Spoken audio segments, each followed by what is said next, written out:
Chapter 2. High Schoolers or Elementary Kids? At the round table, a few Speedles were chatting excitedly. That's our Zodiac gang. But only a handful were there. Some had gone out to play, while the rest were busy marathon racing with the students from Class 12B. "Cancer, stop right there!" Pegasus shouted, panting after chasing Cancer in their little game of cat and mouse. "You're not done with me yet! Cancer, block him on that side!" Capricorn yelled, sprinting after Scorpion. Seeing Cancer running toward her, Capricorn called for backup, legs pumping with no sign of slowing down. Confused? Okay, here's the deal. Pegasus and Scorpion used to be classmates of Cancer, Capricorn, Leo, and Aries back in middle school. While Cancer and Capricorn were walking together, those two suddenly jumped out and started teasing them. And that's how this whole mess began. "Gotcha! Capricorn, look!" Cancer circled around a tree and managed to grab Scorpion. Right on time, Capricorn rushed over and gave him a loud whack on the back before calmly strolling off toward the assembly hall like nothing happened. "Take this for pushing me!" Pegasus seized the moment. He dashed forward and shoved Cancer so hard she nearly face-planted into the ground. And just like that, the fight kicked off again. From a distance, Aries spotted the chaos and hurried over to stop it. Bad move. She got smacked right in the face by Pegasus's "oops, my bad" slap. A bright red handprint appeared in the middle of Aries' face. "You're dead meat now." As expected, Aries exploded, charging straight after Pegasus. Leo stood by, sighed helplessly, and shook her head. Meanwhile, in the assembly hall, Virgo and the others were deep in conversation when a group of boys walked in from the doorway. Why do they look so familiar? Virgo squinted. She had forgotten her contact lenses the night before, so seeing faces clearly from afar wasn't her strong point. Turns out, it was the rest of the boys in their class, finally arriving. "Why are there only a few people here? Where's the teacher?" Gemini asked, looking around.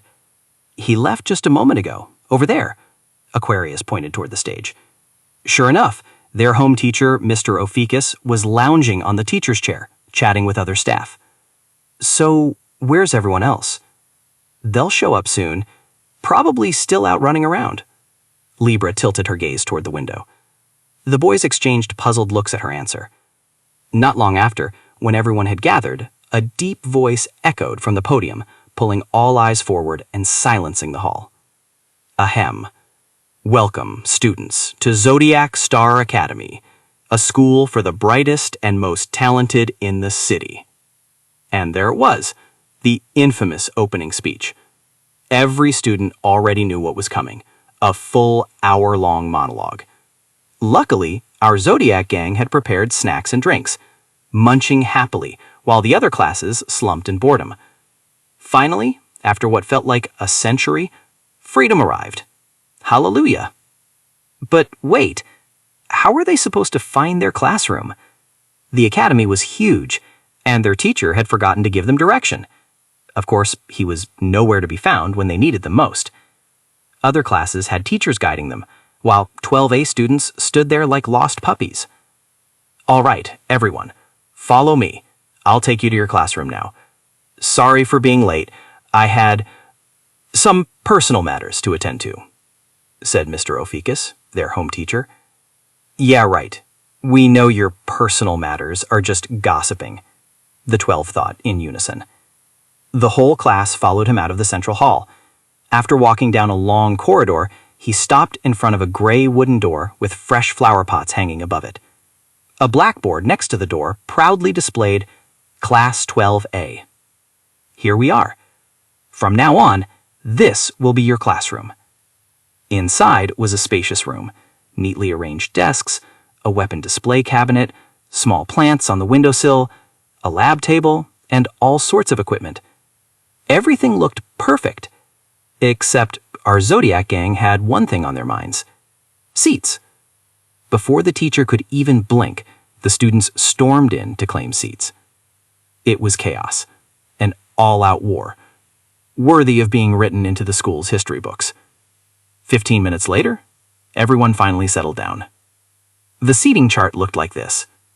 Row 1, Virgo, Libra, Cancer, Capricorn, Leo, Aries.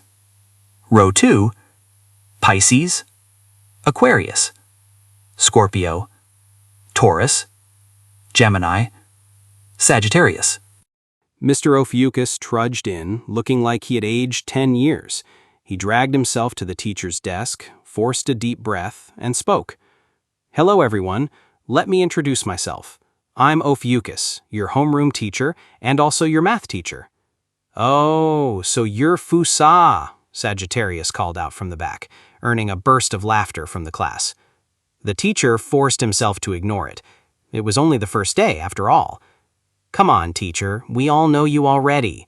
Most of us are returning students anyway, so introductions aren't necessary," Scorpio added, making the whole class nod in agreement. These kids are really something, Ophiuchus thought, gritting his teeth. Anyway, this year, some subjects will be combined and streamlined so we only focus on the important knowledge for the upcoming exams. On top of that, you'll also have physical training to improve reflexes, health, and self-defense. Now, according to school rules, I will assign your seats. No complaints allowed. "No! Teacher, please don't!" Instant chaos. Everyone begged, pleaded, bribed, and sweet-talked, but the answer remained a firm no. Capricorn, switch with Scorpio. Libra, switch with Sagittarius. Pisces, swap with Aries. Done.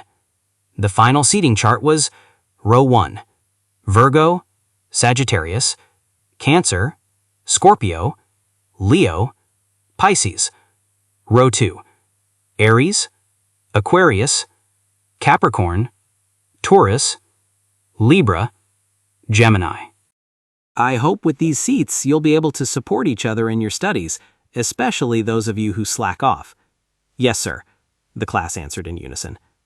Next, we'll choose 2 class leaders. Write your names on these slips of paper, and I'll draw randomly. After the draw, Virgo was elected class president, with Pisces as her vice president. Good? No objections? Then that's all for today's meet and greet with Class 12A. Next period, Miss Oriel will be here. Don't mess with her. Goodbye. And just like that, Mr. Ophiuchus bolted out of the room. The bell rang, and in came a young-looking teacher holding a stack of documents. "Hello, Class 12A. I'm Miss Oriel, your co-homeroom teacher. I'll also be teaching combat, reflexes, and physical training. From today, you'll learn how to use weapons and fight in all sorts of situations." She greeted them warmly. "Teacher, do we get to choose our weapons?" Aries asked, eyes sparkling with hope, the same hope the rest of the class shared. "Yes, you do. Each of you must choose the weapon that suits you best. Previously, students weren't allowed to upgrade their weapons, but now the school has given permission. You can freely upgrade them as needed. Write down your choice, along with your name, class, weapon type, color, and size on this sheet." Everyone started excitedly discussing their choices. "Capri, what weapon are you picking?" "A kunai." "A sword. I think it looks like a staff. Pretty cool, right?" "What about the others?" "I'm going for poison-tipped darts." "Aquarius." "Guess." Eventually, after collecting all their responses, Miss Oriel finalized the list for Class 12A's weapons: Aries, Tekokagi, and poison-tipped darts; Taurus, Kusarigama; Gemini, whip; Cancer, katana; Leo, chakram; Virgo, hirakotsu; Libra, bow and arrows; Scorpio, kanabo; Sagittarius, spear; Capricorn, kunai; explosives and makibishi; Pisces, shuriken. And just like that, their first morning of the school year ended. Chaotic, hilarious, and unforgettable.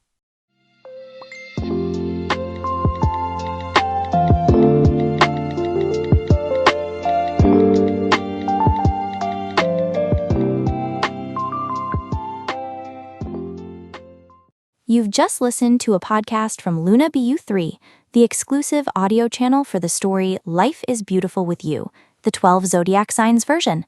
Thank you so much for staying with us until the very end. Don't forget to subscribe to the channel to catch the latest chapters in audio format, available here on YouTube and across podcast platforms. If you enjoyed this episode, feel free to share it with your friends or anyone you think might love it too. Who knows? This story might just become a meaningful part of their life as well. You can also read the full story in Vietnamese or English on Wattpad. The link is waiting for you down in the comments. Once again, thank you so much for listening. See you in the next episode.